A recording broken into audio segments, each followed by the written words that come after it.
Welcome to the 2021 South Florida Open. What better way to spend the chilly days of December or early January than in a tropical climate?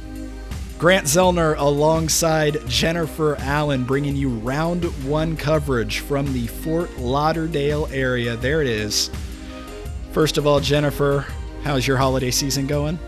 It's going great so far. We're pretty warm here in Arizona ourselves. I don't think it's quite as warm as Florida, but we're doing good. Gregg Barsby, Thomas Gilbert, Silas Schultz, and Brandon Bostwick here in this round. Brought to you by Tri-Fly, by the way. We're at the Jet Stream Disc Golf Course at Snyder Park. As you can see, just across the street, literally from the Fort Lauderdale International Airport. Hole number one, a 450-foot par 4, a sharp dogleg right.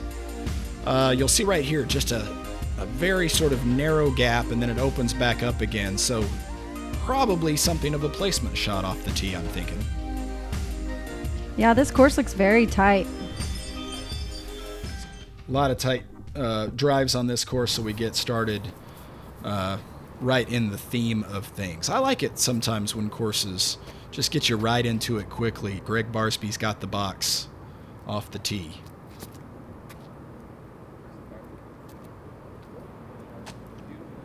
Such a great forehand thrower. Puts it right in the middle, right where he needs to go. Gregg's an excellent sort of placement style player, and I think that'll work to his advantage today. Thomas, maybe a little bit more of a power player, and certainly has a long forehand.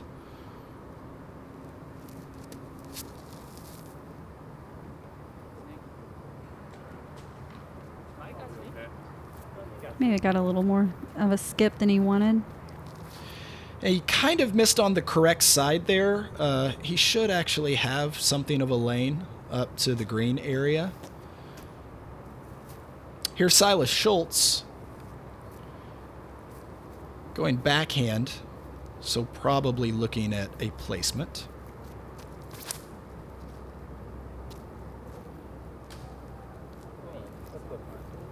This is a lot tighter than I expected. I've actually never played in Florida, though, so this is pretty nice to watch. Got the good kick off the palm fronds there. Here's Brandon Bostwick. It's like a great shot right down the middle. Something really interesting about Brandon, you may have noticed just now he threw right-handed backhand. Keep that in mind for future reference. As Silas parks one.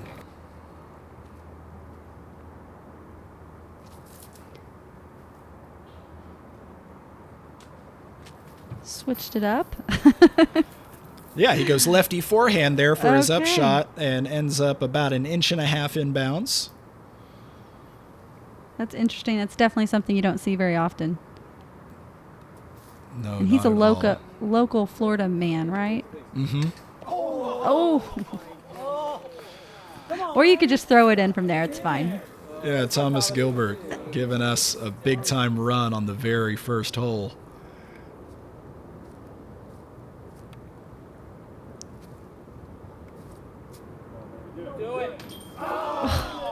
So, of course, Gregg has to step up and try to outdo him. This is going to be a fun round watching these two compete like this. This is going to be great. Anything you can do, I can do better. Man, that OB is close.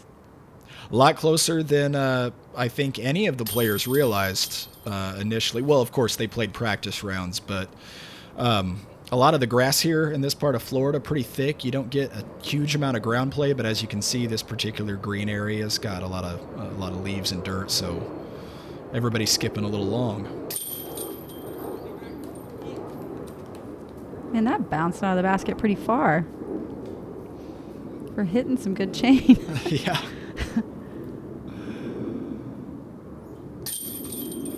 Are we going to open things up with a star frame?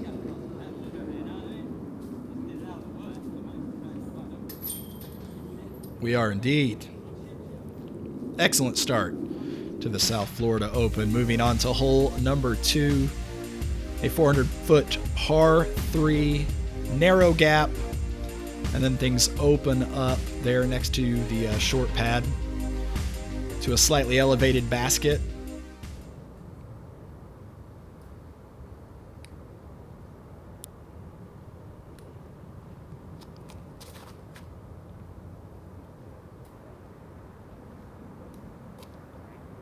This is a very tight course. I don't know why I didn't expect it to be so wooded. I guess I just think of more of the, Tennessee woods, not Florida, but this is a very challenging course.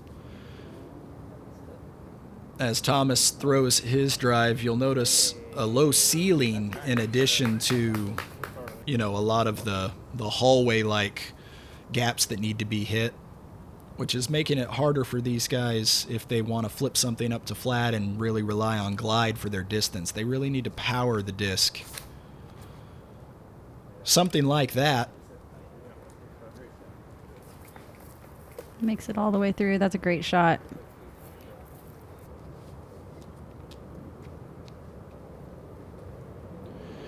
Here's Brandon again. Right hand, backhand for power.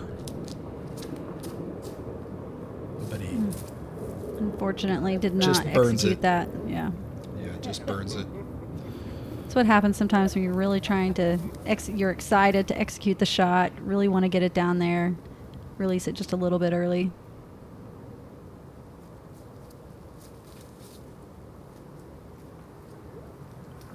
Do you ever do that, Jen, where you make a particular mistake and then you're thinking about overcorrecting, so you just make the same mistake again? I'm sure I've done all the mistakes at least once or twice in my career. But definitely on those long drives when you want to put 110% of power behind it, it's usually not going to work out well. Back off just a little bit. Timing is better. You execute the plan. And that's a great upshot.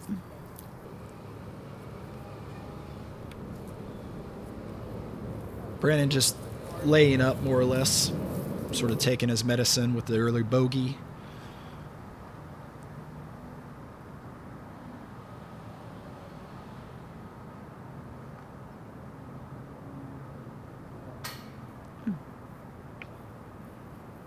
I'm sure Thomas expected to make that putt. He's such a great putter.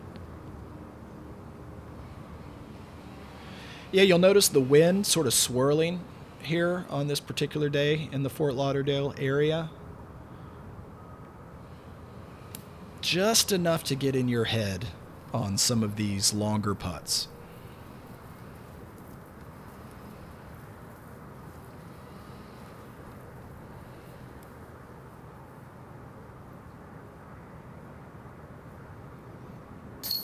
It doesn't take much on just elevating that basket just a little bit, takes up your nose angle just a little bit more, and brings that wind in. And we get that in Arizona.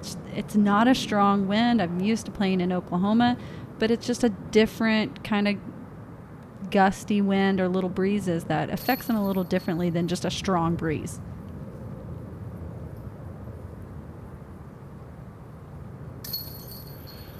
So after a star frame to start things off, our foursome goes not one but two over as a group here on hole number 2. Moving on to hole number 3 here at the Jet Stream, a par 3 255-foot water carry for the most part. Yeah, short hole, but does not look very easy, does it? A little bit elevated, and then a lot kind of going on right in front of that. We'll call it a platform that the basket sits on. And hit the gap. Hit the gap, get over the water, and maybe just throw it in. That's fine. Kind of like that. Maybe it's not too hard. Okay. Gregg makes it look easy.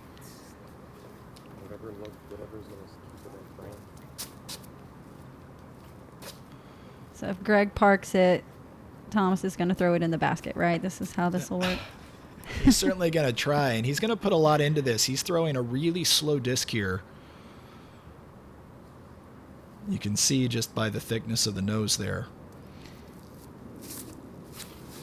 I know I enjoy throwing a slower speed disc like this when I'm trying to hit a nice straight gap as well. He can throw it so far, 255, he can throw a putter, no problem, as clearly he just went by the basket quite a bit there. Yeah, skipped it off that platform, and then, now he's about 45 long.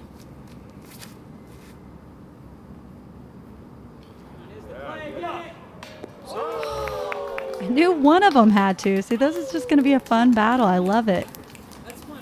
Silas went a lot lower with a lot faster disc there, so I love seeing... Hit the line perfectly straight in the middle. I love seeing the different strategies playing out. One more time, Brandon electing this time to go right-hand, backhand.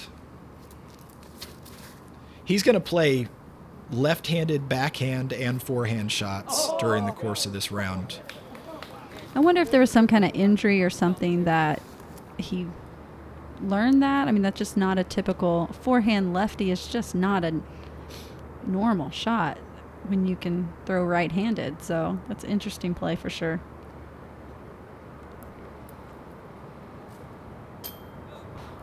Off the top with the Such a long great bid. run.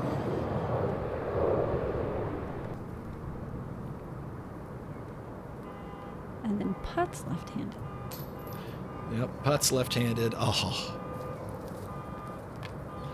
There's a lot going on in the background there. We got airplanes, car alarms. That's hard to focus sometimes. mm-hmm.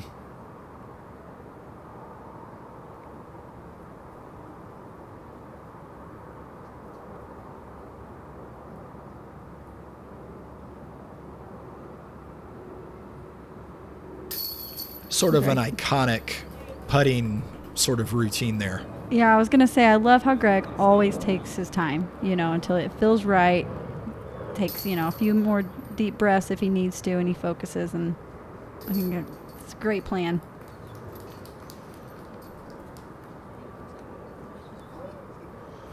Moving on to hole number 4. 498 feet. A par 4 with a long water carry. Not too much to worry about in the form of out of bounds, though. So I think for these players, this plays as a sort of a par 3.5, really. They're going to want to get this, or else they'll feel like they're losing strokes to the field.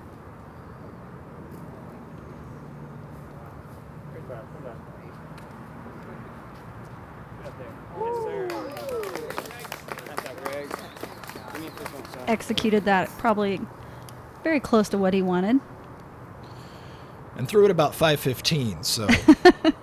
Not a bad toss. No doubt Gregg's got plenty of distance, even if he's not known quite as well for it. As does Silas, but this doesn't look like it's where he wanted it to go.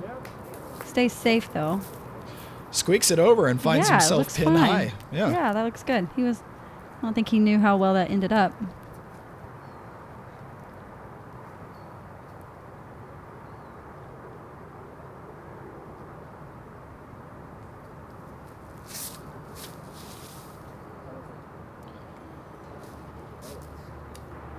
Thomas gets a little bit of an air bounce there. Maybe a little trickier spot for putting. I can't tell if he got around that last tree or not.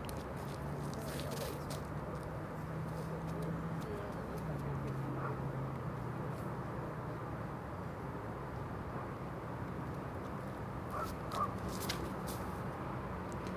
wonder how much local pressure, you always are excited when a big tournament comes to town, but sometimes just that local pressure, wanting to do good for everyone around town, that it just pushes over the edge and you just can't really relax into your game as much.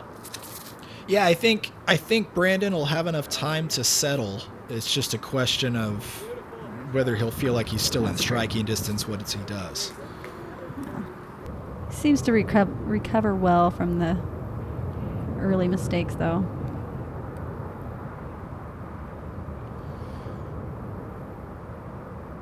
Thomas from about 40.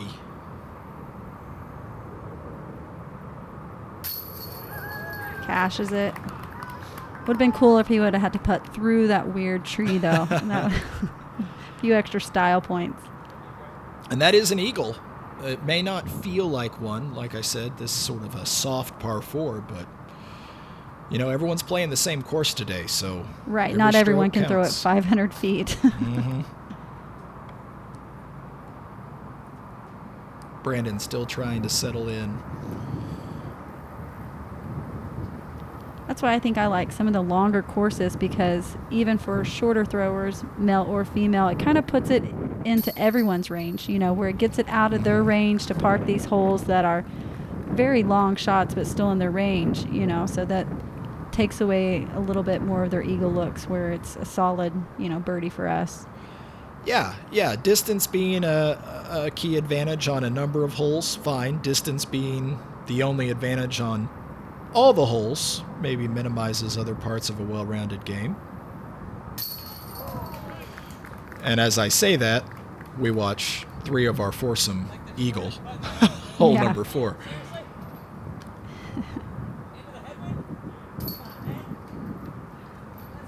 Barsby always has something going on. I love it. I can't believe it. You're up next.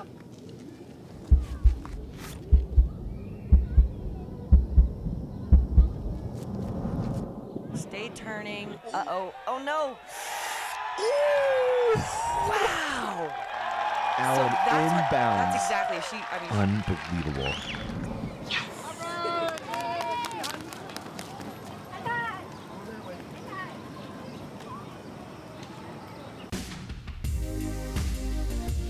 Hole number 5 here at the Jet Stream disc golf course. I was going to say, sorry, one of my favorite commercials. That will always be one of my favorites. You guys Isn't it did fun? such a great job. I love it. Gives me goosebumps every time.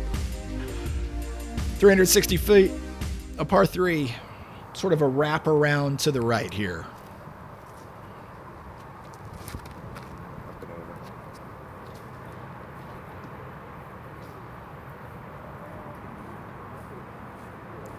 Stuck behind all the shul. Yeah, there are some gaps over there, and sort of a chance to pitch up and over the top, which is difficult, but certainly doable.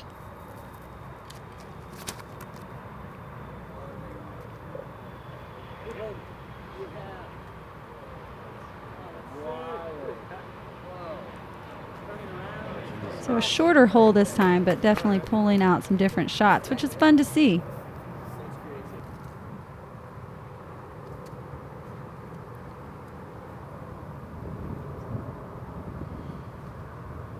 Thomas has 400 feet of forehand power, which is more or less what this is going to take going over the top like that. I don't think he was able to sneak through either. So is this guy going to go left hand? No? Wow. Nope, we're going to go right hand, backhand.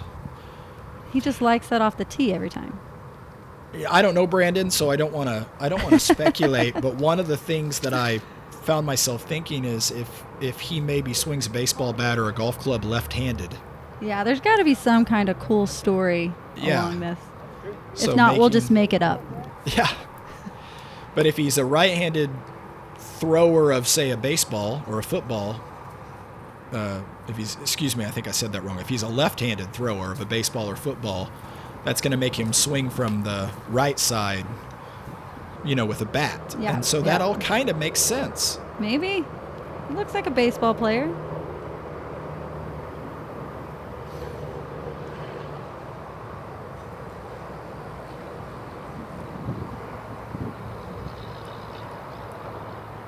Ooh, that would have been such a great... He wanted it too. Like, he thought that should have went in, no problem. Thomas going through the shul. I like that word, Jen. I'm stealing it. You like shul. that? Yeah. I don't even know if that's what it was, but it looks like shul to me. None of them really had a clean putt at it, though. That's a good hole. Yeah, certainly had the potential to be something of a separator, but instead everybody in tight for a tap-in par.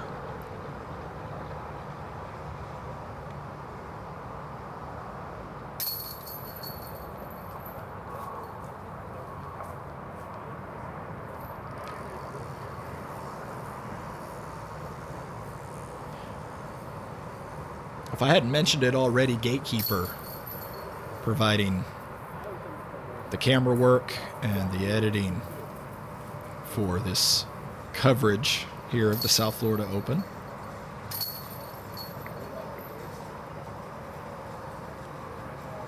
Shout out to those guys as we walk off of hole number 5, heading toward hole 6, starting a string of a couple of shorter par 3s here. This one, 295. Instead of a typical drone flyover, you're looking at sort of a side view of the hole, beginning from behind that backstop and extending all the way down into this corner of this field. Gregg is keeping the box here on the boys. Yeah, has he given it up yet today? I don't think so. No, they're being pretty solid, though. Hard to say if that was a good tree or a bad tree. He had a lot of height there, and there is a road that plays OB beyond and to the right of the hole.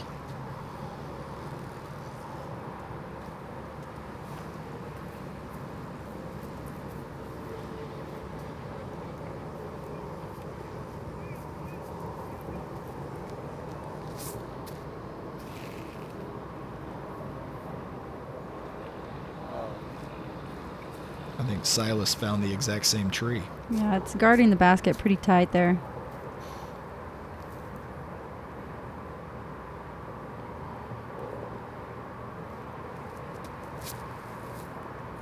Thomas looks like he's trying to keep it a little lower to sneak by, and he still doesn't get by him. Okay, Jen, the million-dollar question, what's Brandon going to do?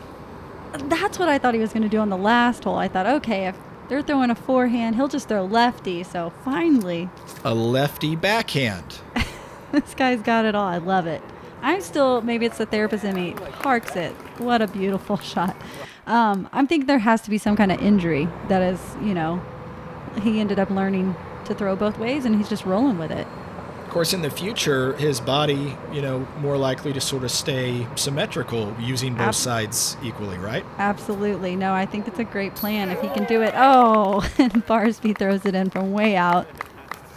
He's like, no one's taking my box. The first Gatekeeper rewind of the round.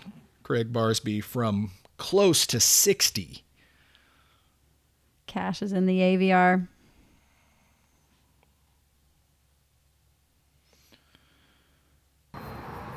Silas from just a little closer.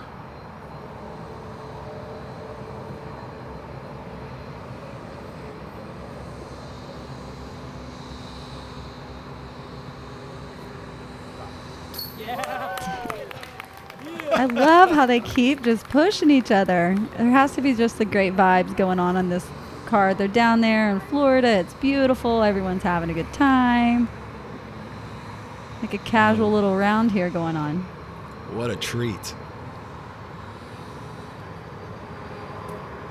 Ooh, a little bit of pressure on Thomas to keep up with him. Manages to stay in bounds, though. There he goes. It's always hard, you know, when two guys further out from you throw it in there for their putt, and you're just a little bit closer. It's like, oh, the pressure. And then he has no putt at all. What a great birdie. Hole 7, 265, obviously a par 3. Plays right down this road. Both the tee pad and the basket location are sort of off to the right of the road. So we're going to see some road skips here.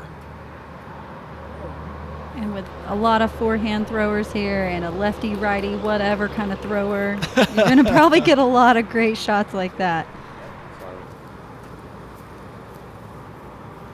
This card can kind of throw it all. It's really going to be a great round watching him.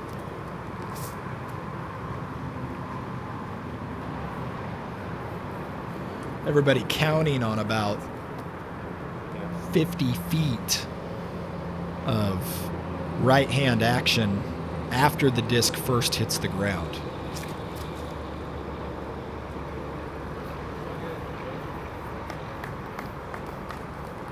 That's the local route, right? That's where being a local, you know exactly where to skip it off the road.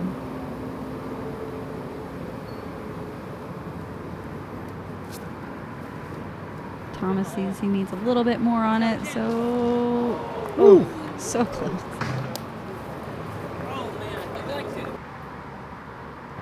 It's one where everybody just stands there and listens for an extra beat.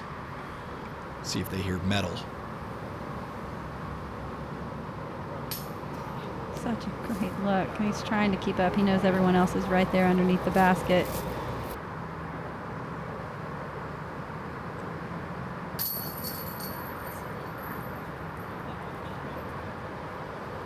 After a rough start, Brandon has back-to-back birdies, and he's back to even par.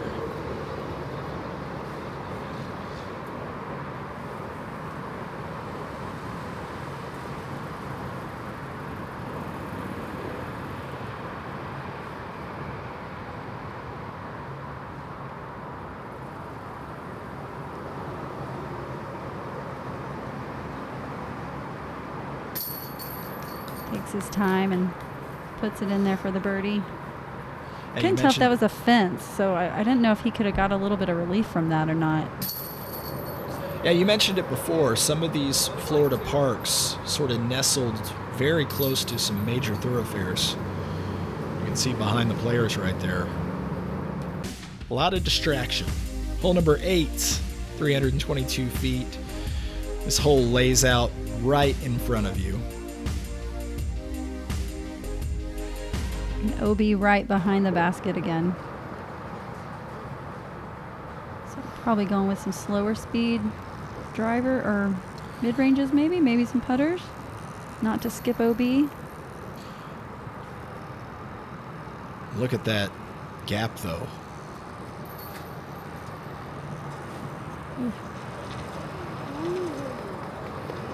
Punch through a little bit there, maybe give him a look.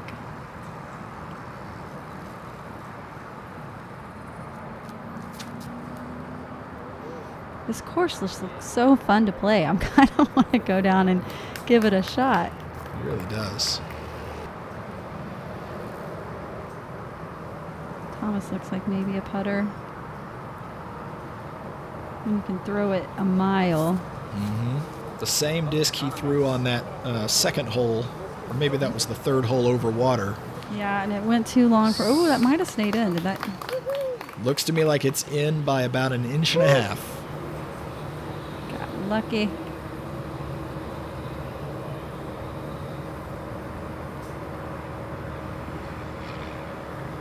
That's one of those you don't want to call till you get up there and just really know. You don't want to break someone's heart. Yep. And that was a great shot.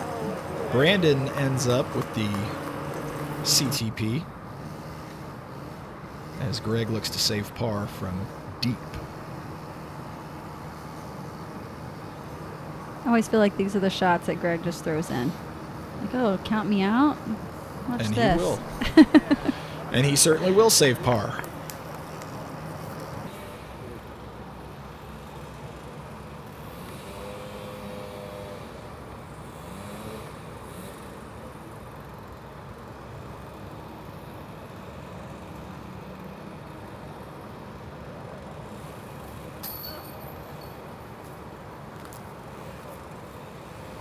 Not what he wanted on that one. It was a good clean putt. Luckily it didn't roll out of bounds there. Oh, Brandon. That almost looked like a little wind gust kind of came through there. It just dropped quick. What's it bare minimum benefit of the doubt? I don't think there's any way. Let's get really. Yeah. Oh yeah, let's do it. Giving him a little bit of a hard time. I think they know that that's in, right? Yeah, no question. It's over where. Yeah, it's. You're good. Yeah. Yeah. Gucci. Never hurts to be sure. No, for sure. And you definitely, it's one of those things you always want to make sure everyone comes up and looks at it so no one questions, you know. Mm-hmm.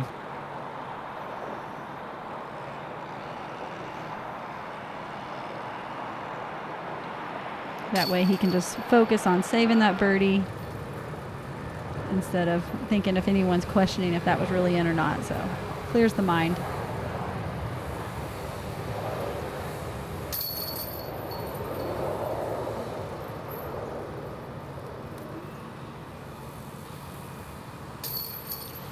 Not a lot of separation amongst our top three.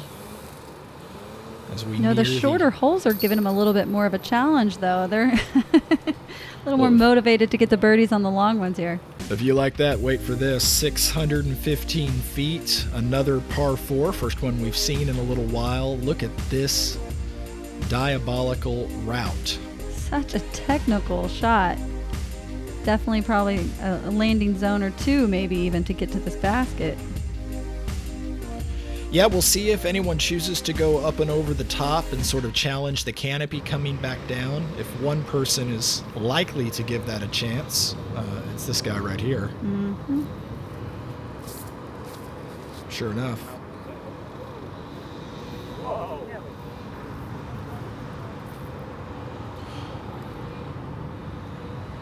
Camera guy lost it there for a second. I'm sure it ended up fine.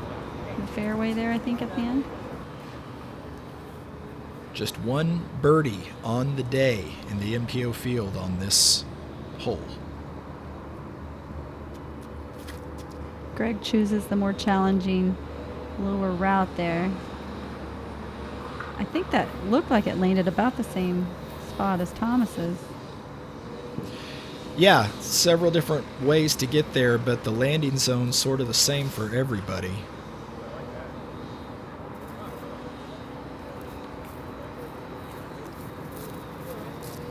I feel like Silas is a big thrower too. I was gonna say, I feel like he's gonna follow Thomas's route there. Looks like we got a pretty good little gallery back behind him too. Some locals maybe. You love to see it.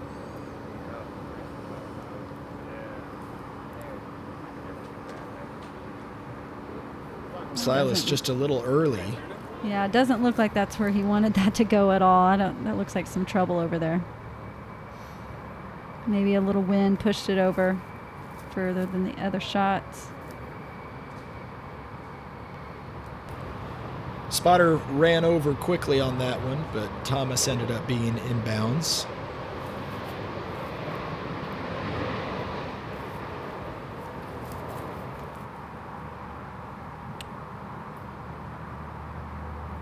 Brandon hits the early tree. Now Gregg. You know he practiced from this position.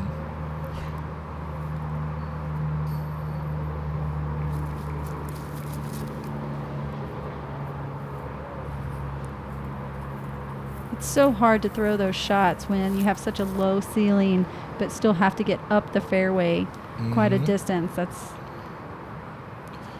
Well, and the left-hand finish is significant. Yeah, I love the design of this course. And this hole in particular, that's pulling out a lot of different shots for him. And a lot of trouble all over the place.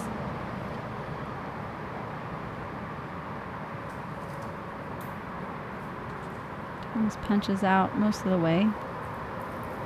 Yeah, he'll have 20 feet or so to save a par.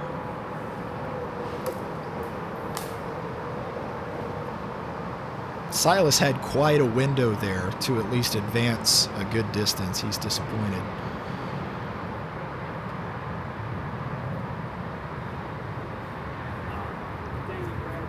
Gregg turns it up there just like he wanted to.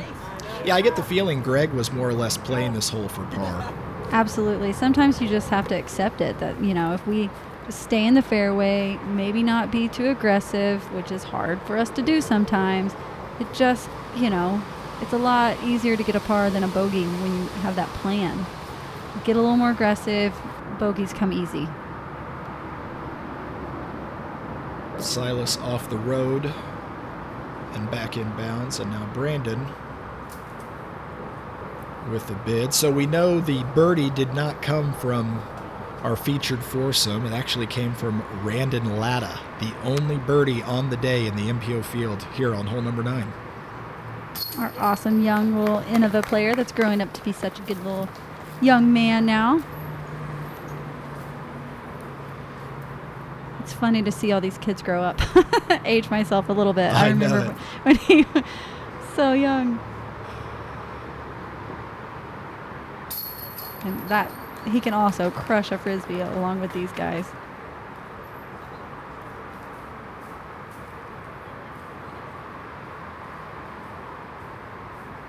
Gregg cleaning up.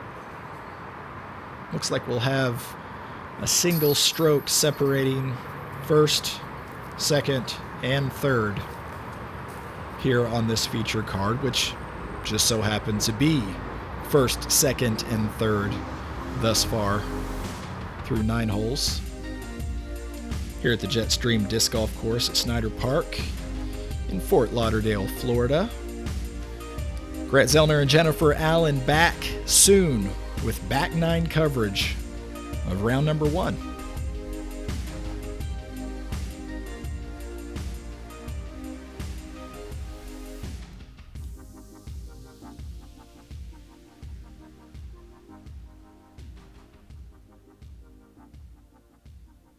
Stay tuned to PDGA on YouTube.